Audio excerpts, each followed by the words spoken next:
Hey, what's up, guys? Welcome to the UR Covered Podcast. My name is Hannah Lynn Miller, and I am your host.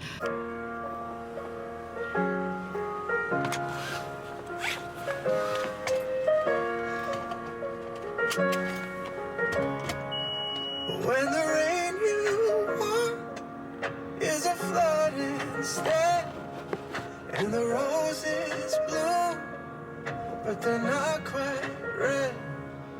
When I reach the edge of my bravery, I'll still be singing at the best that I'm hard to see. Sometimes the only way through it is a hallelujah. Sometimes the only thing to do is just to hand it to you. And though my troubles shake me, I know they could never move you. Sometimes the only way through it is a hallelujah. That's why I say hallelujah, hallelujah. There's what I want, and there's where I'm at. Every one step forward got me 5 steps back. And I've cried, I've called, God knows I've prayed, but most days faith is climbing up. We're doing some things a little bit different. I just don't have a whole lot of time. And so I decided, I was like, you know what, I'm gonna give this a try, and we might never do this again. This might be a horrible idea. I don't know how the audio is gonna turn out or anything. But I was like, you know, I've got so much time in the car, I wish I could utilize it. And I've seen a lot of vloggers, they like to do chats in the car when the person's driving. And I mean, I'll give it a try and we'll see how this audio does it on my Sony.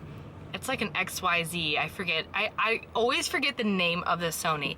And this will be interesting because this is just an example of how sometimes I just don't always know names for things. And so doing it without notes, doing this podcast without notes will be super interesting, and I think it'll keep things real. You know, I'm all about that. So what we're gonna do is we are going to get started. And I started this episode with that song. It's really sweet. I really enjoy it. It's by Benjamin William Hastings, I think. That's the thing about praise.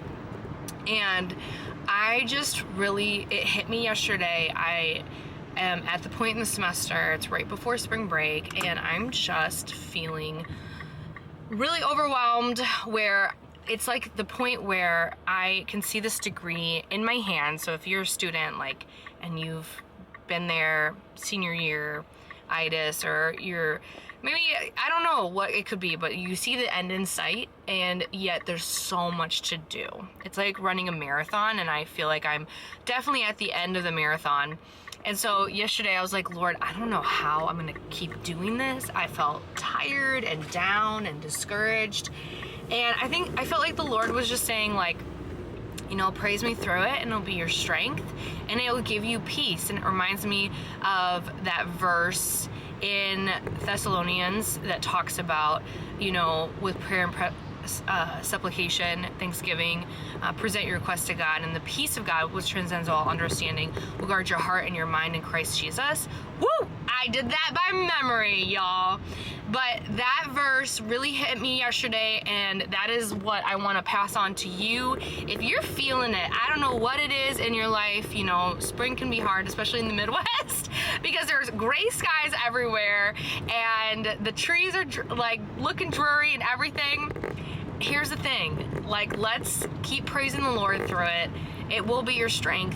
Maybe, you know, God is giving you a different perspective. Like, I always think about, for me, I'm always like, why the timing? You know, like, why did it take me 5 years to get through this degree? Why did I take a break in between? Like, some of it is just me, like, thinking through, like, wow, the timing of this. God must have a plan, and I'm not really seeing it, and I feel behind, which is not true at all. I'm working on a master's, and I'm 30. Like, it's just what it is. I don't know why when you turn 30, you feel like you're behind on everything. But anyways, I just want to encourage you with that. As we're talking about peace, sometimes we can think, okay, peace, we think of peace as like not doing something, right? It's like sitting cross-legged on a yoga mat, but it's just not true. It can be a very active thing, and part of experiencing peace, and especially the one that is from the Lord, that transcends all understanding, we need to be thanking God for our circumstances, the parts that, we feel like we can, like, I am so thankful for this car. Like, I'm so thankful for an amazing camera that's fun to play with. Like, there's so many things to be thankful for. I'm thankful for how my hair turned out today. And, when you're able to do that in the midst of just a hard season, it can be your strength, and it can switch your perspective. But I think praise is what helps you get there. I hadn't been on a church's praise team in a really long time, but at Judson, I was able to do that for a season. I'm still technically in on the club, but I'm taking a break because of this degree. And something that I realized was, I miss this, like, I so miss this. Being able to intentionally have some time with people in my church and like praise the Lord and be a part of leading worship at church, it's just amazing. So there can be like the practice of like praising the Lord in prayer, but also in singing. And that's why I think music is so powerful. It is just so beautiful and captivating. So if you're having a hard time, here's your reminder, because I needed one yesterday. Turn on some praise music, some Hezekiah Walker. And then there was a point, like I have Spotify's new Christian, like, because I just like to sing a new song in my heart. That is just my perspective. I like new Christian music. I get bored of the other stuff, okay? I do not like Christian radio in that sense. I'm with y'all, okay? And some of this Christian music is starting to sound a little country. Are we mixing genres? I think Christian music should not actually have a genre. I think it should be encompassing. It should not have a flavor. It should just look, it should have a flavor, but it should be all flavors. It's like the Judson Baptist potluck, okay? Where there is food from every tribe and nation at that potluck, and it's the most amazing thing. That is how Christian music should be. Anyways, so I put it on Spotify, the new Christian music, new Christian Friday music or something like that. Like Fridays they update the Christian music, and I'm putting it on, and like I can tell when Jonathan McReynolds comes on and he's got a new one, and I'm like, yes, I love this. I don't know who the other guys are, but Hezekiah Walker was jamming too, and then this new guy. So the Walls group is playing right now. You can't hear it, but it's playing. But yeah, I really enjoy new music. I think it really helps with the whole sing a new song in your heart to the Lord. He's doing a new work. He's doing a new season. It will happen, even though I feel like this season has been long. It has been long, let me tell you. Anyway, so look up the verse. It is Philippians 4:6-7. It starts off saying, "Be anxious for nothing, but in everything by prayer and supplication with thanksgiving, let your requests be known to God. And the peace of God, which transcends all understanding, will guard your hearts and your minds in Christ Jesus." So that is the verse for today. I hope it blessed your heart. We are moving on to the fashion portion of the podcast. And let me tell you, I was excited to jump on here because I'm going to talk to you a little bit about the fashion news that I found, because I got some birthday money and I have been figuring out what I want to spend it on. I'm like between refreshing my wardrobe, which is always a good call, or getting the Shark hair air wrap.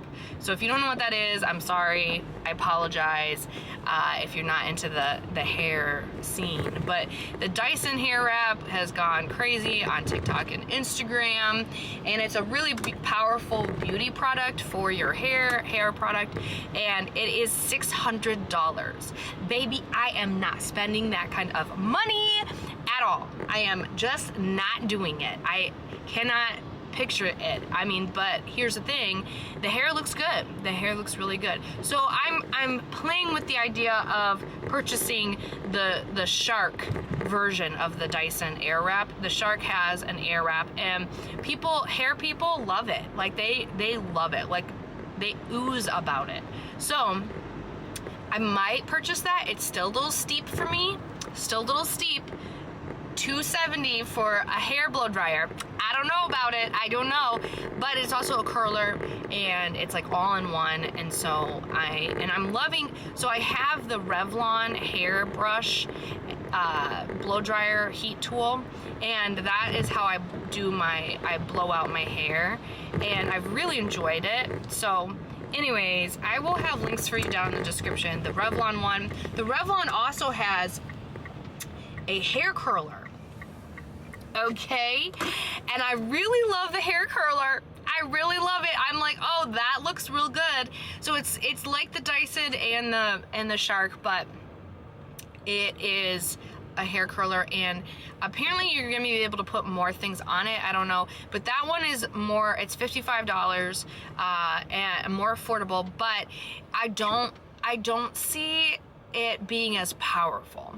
So I think the heat tool is pretty hot, all the things. Anyways, so I'm gonna put the descriptions down if you have any thoughts or if you have any questions, but that is not what I want to talk about.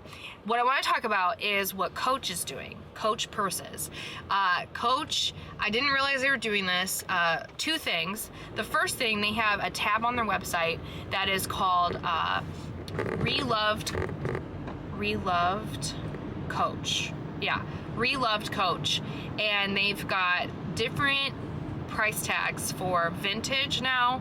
Then they've got upcycled Coach purses. So I just love this concept, that I love recycling fashion, and I'm so glad that they're putting, their purses back in.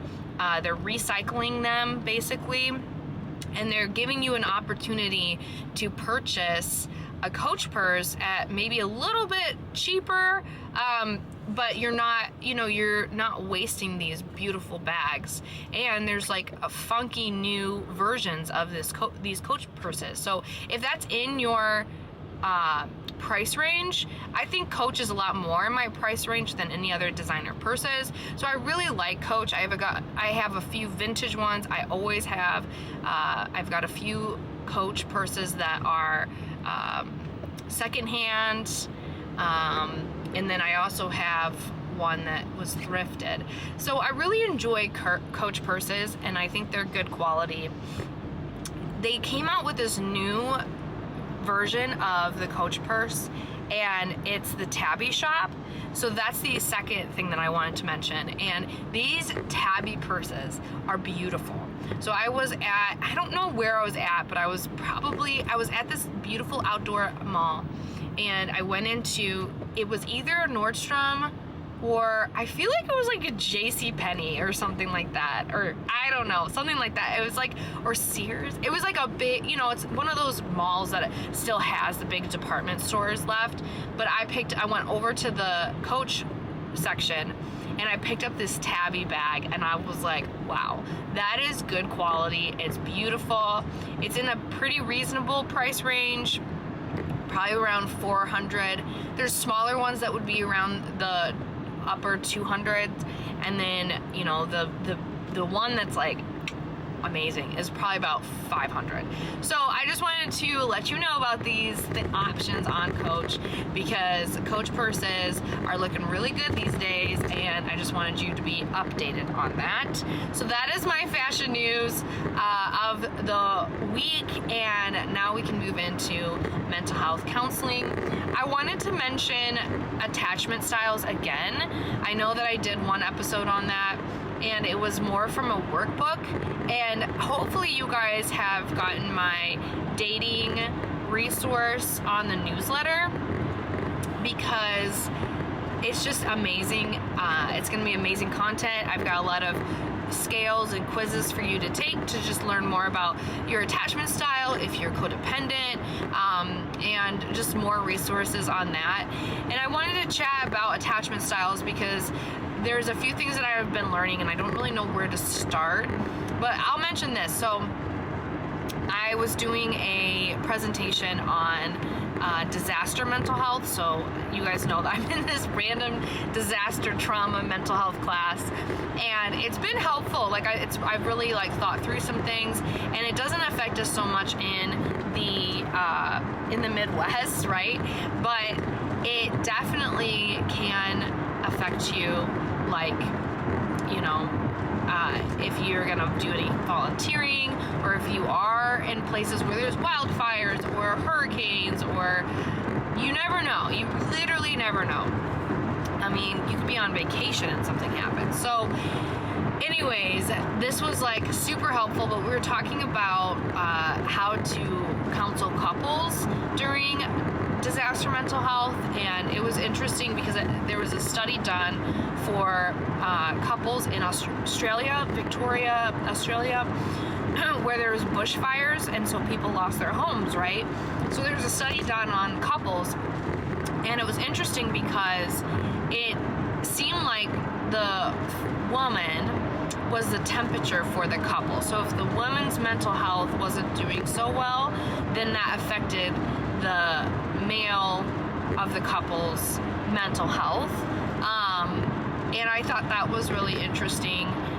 I don't know if it's because of gender roles. It probably is because of gender roles, where the man is supposed to be a lot more put together and a lot more handle these things, and so they don't always feel like they have the strength or the space, to process and process emotions. But anyways, your attachment style will go into how you view the world and how you are processing the emotions from a disaster. And this goes for any kind of trauma. If your family experiences trauma together, it's always good to talk about it together and to process it. It is never good to avoid it.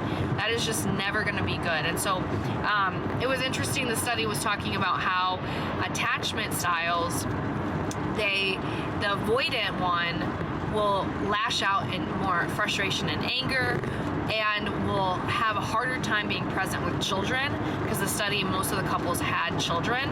And then the anxious one will be the one who's kind of will be more affected if the other partner is their mental health. So if their mental health is poor, the anxious attachment style part of the couple will be more affected by the other's emotions. So they will want to process things and talk through it, but if the other one is avoidant, then it's a lot harder for them to fully recover from the emotions. So it's never healthy. And the thing that happens with attachment styles is that it comes from your caretaker or your family of origin. So if you can go back there if you feel comfortable thinking back into your family of origin, which just means the family that you grew up in.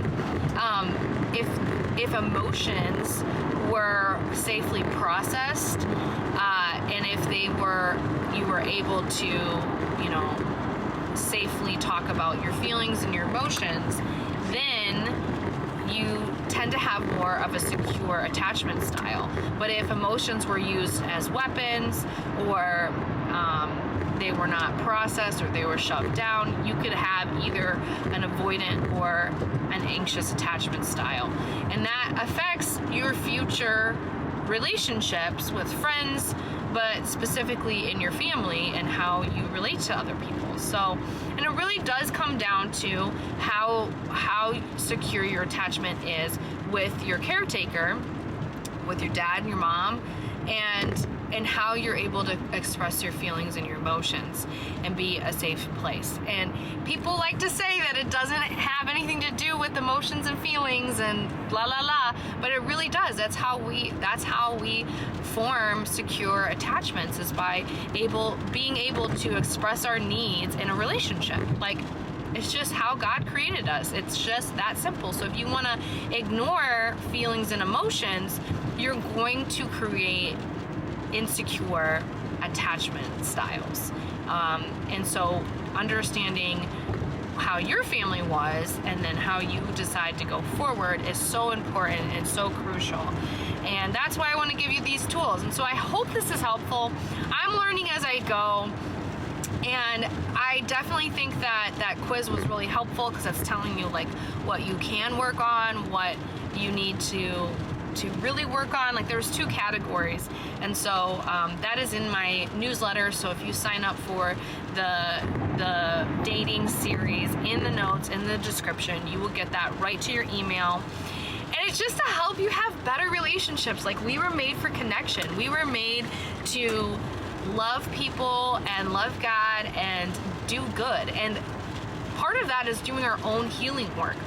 It was interesting because I had somebody in my class, like, you know, I'm finishing up this degree, but I have somebody in my class that I knew before the program, and also I just know that she was on, like, she's in the beginning stages of, you know, all the things and counseling, and I knew she didn't do undergrad in like the counseling psychology space. And so I just encouraged her. I was like, you know, this is like hard to go into a field where you're talking about these hard things, and half the battle is really doing the inside work and figuring out what are the places that my heart is feeling tender on, or that I need to do processing on. Because it's like, you're doing these classes, you're getting information about counseling the whole time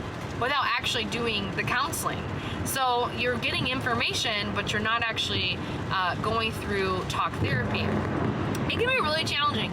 I'm really glad that I did a lot of soul care classes and a lot of counseling classes in undergrad, because that was my degree in undergrad, because my master's was more of, okay, I can learn this for other people. Yes, I definitely grew and I definitely learned more about myself, but I also learned so much about how to help other people, because I wasn't so like, oh my gosh, what's wrong with me and my family of origin? Like, you know, I gotta figure this out, and that's good. That's a good thing. Like, it's healthy to do that, because the better I am inwardly, like my soul, my heart, my mind, the better that's all cleared out and I'm working on it, the healthier I am, the better of a counselor I'm going to be. And that can be for anybody, like ministry leaders, people who, pastors, that can be anybody in the helping profession, any parent. So that kind of encompasses everybody. Any good friend. I mean, hurt people, but healed people can be part of the healing process for others as well. So, yeah, that is our podcast episode today. Thank you for doing this unique version, and I'm gonna see if this is something that we do going forward. If not, thank you for putting up with the audio. I don't really know what it's gonna sound like, but this is just a good way for me to connect with you and use up my time in the car. And so I'm looking forward to continuing this season of the UR Covered podcast. Again, you can find me on all social media spaces at Hannah Lynn Miller, and then also follow the podcast at UR CoveredPodcast on all platforms. All right, thanks so much for joining me today, guys. And as always, God's got you and you are covered. Be blessed.